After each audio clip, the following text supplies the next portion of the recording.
धर्म के आधार पर जनगणना के नए आंकड़े सामने आए हैं, जिसमें हिंदुओं की संख्या 0.7% घटी है और मुस्लिमों की संख्या 0.8% बढ़ी है। देश में 96 करोड़ 63 लाख हिंदू हैं, जबकि मुसलमानों की संख्या 17 करोड़ 22 लाख है। देश 2 करोड़ 78 लाख ईसाई देश में और 2 करोड़ 8 लाख सिख हैं। तो ये जो नए आंकड़े हैं 2011 की जनगणना के धर्म के आधार पर आंकड़े वो जारी किए गए हैं। इस पर और ज्यादा जानकारी के लिए हमारे साथ जुड़ गए एबीपी न्यूज संवाददाता राजन सिंह। राजन, यूपीए सरकार ने इन आंकड़ों को जारी नहीं किया था, लेकिन अब सरकार ने जारी करा है धर्म के आधार पर जो आंकड़े उन्हें।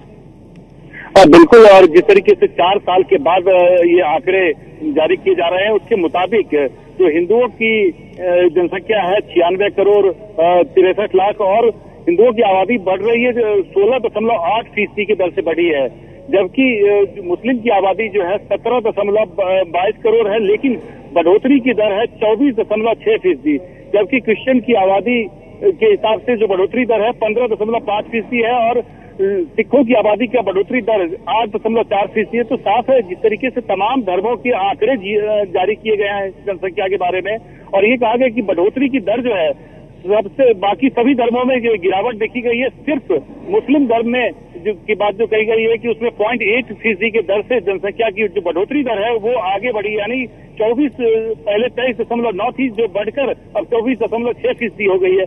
तो ये आंकड़े जारी किए गए हैं, लेकिन 4 साल के बाद जिस तरीके से ये आंकड़े धर्म के आधार पर जारी किए जा रहे हैं, निश्चित तौर पर ये विवाद आने वाले समय में इस पर विवाद होंगे और लोग ये बहस करेंगे कि आखिर ये आंकड़े जारी करने का वजह क्या है, आखिर क्या औचित्य था कि इतने दिनों के बाद ये आंकड़े जारी किए हैं सरकार ने, क्योंकि 11 की जनसंख्या के जो जनगणना हुआ था उसके आधार पर जो आंकड़े अब 2015 में अगर जारी किए जाते तो निश्चित तौर पर इस पर कई सवाल खड़े होंगे। जी हाँ, क्योंकि ज्यादातर उन्हें 3 साल के भीतर उन आंकड़ों को जारी किया जाना चाहिए, लेकिन यूपीए सरकार ने इन्हें जारी नहीं किया था। अब मौजूदा सरकार ने, एनडीए सरकार ने इन्हें जारी किया है, लेकिन जो आंकड़े सामने आए हैं उसमें आपको बता दें हिंदुओं की जनसंख्या बढ़ने की जो दर है वो घटी है और मुसलमानों की जनसंख्या बढ़ने की जो दर है वो बढ़ी है।